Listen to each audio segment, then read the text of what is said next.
right, this week we're going to work on another strumming pattern, and we're going to bring in the use of the metronome, okay? So, first off, why would I use a strumming pattern, okay?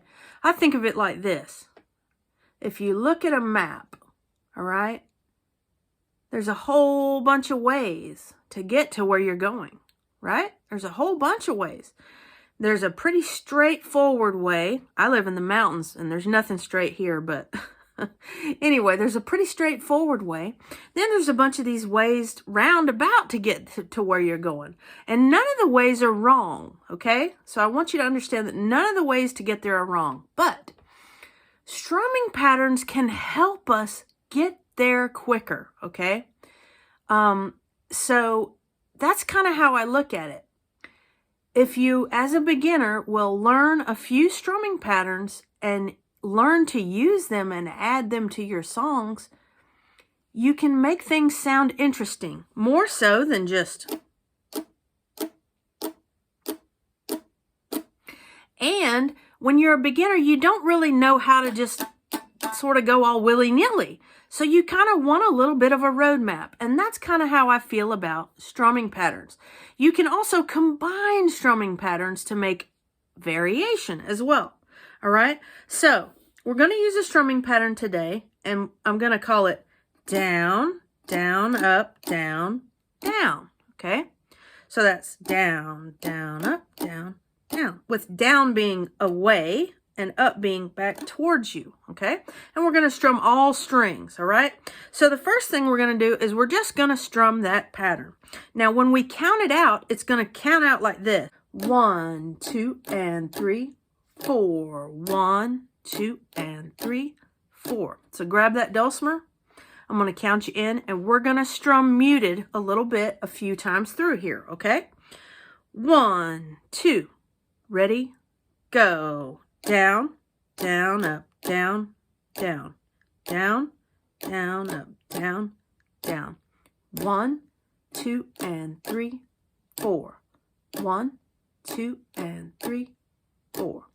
1, 2, and 3, 4. Now, you may want to pause it here. Kind of get this into your hand. Right? Just kind of get that going. So the first thing we're going to do is we're going to play a little metronome to this. So I'm going to show you how to use the metronome. And you want to do this on your own here, okay? After I show you how to do it, start using that metronome some. Don't use it all the time, but start using it some. We want to build up our sense of time, okay? So I've got a metronome going at 80 beats per minute, okay? Right? So the count there would be 1, 2, 3, 4. That's our 4 beats. Each tick, okay? But our strumming pattern was down, down, up, down, down. So there's actually 5 strums we're going to do in those 4 beats, okay?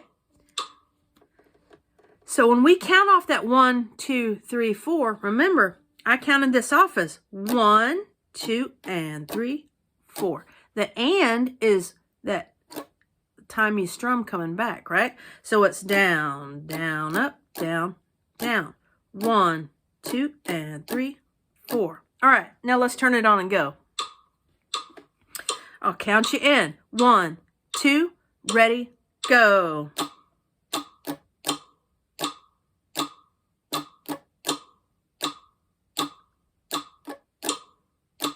Down, down, up, down, down, down, down, up, down, down, down, down, up, down, down. Now, if that was confusing to you, our down, down, okay, so our down beats are on the tick of the metronome, right? Pop, pop, pop, pop, okay? The upbeat is in between 2 clicks of the metronome. So that's where we get that and, okay?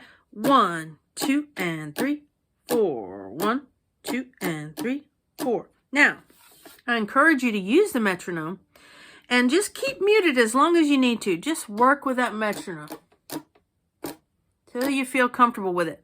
And have it at whatever speed feels okay for you. I will warn you though that if you get too slow, sometimes that makes it harder. So you want to be probably a good 70 beats per minute at least to start out with, okay? Don't go much slower than that. That might confuse you, all right? So practice that, and then we'll move over here and add some chords to this strumming pattern, and then we're going to add the metronome to it, okay?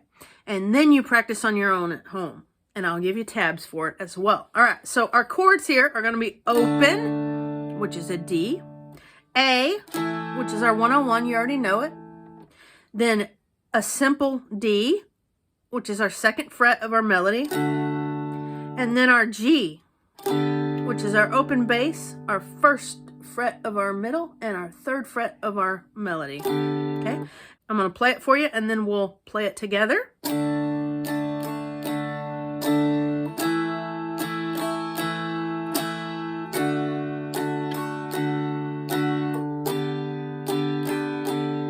Again.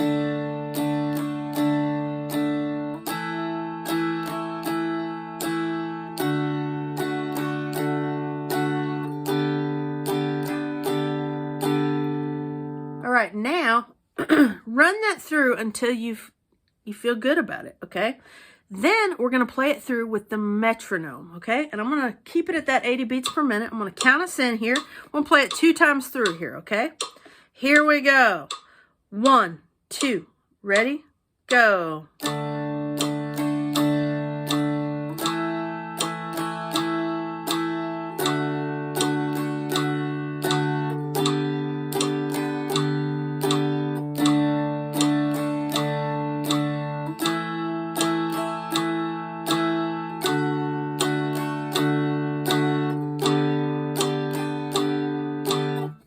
All right. Good job if you did that with me. Now, now what you need to do is continue practicing with that metronome. What might have happened for you there is you could do it like this and keep up with the metronome. But when we went over here and started adding chords, that the clicking and everything, you got all discombobulated. That happens. So if that happened with you, go back to just muting the strings and working with that metronome some, okay? You don't need to jump ahead here. We're putting these concepts, internalizing them, right? And the metronome is a very important tool to use. You don't want to use it all the time, but it's good to use it, okay? It's good to use it to get that timing. We want that timing. We want that internal clock to be running. And most people need a little bit of help with that internal clock. They don't have a perfect clock, okay? So we need to set that clock by practicing. Okay? So practice with that metronome. There are free ones on YouTube that you can use. That's what I had just pulled up. Just a free, I just typed in 80 BPM metronome. And boom, I had it, okay? So you don't have to buy anything or anything like that. There's also a bunch of apps you can get for your phone. But I want you to work with this, okay? Have fun with it.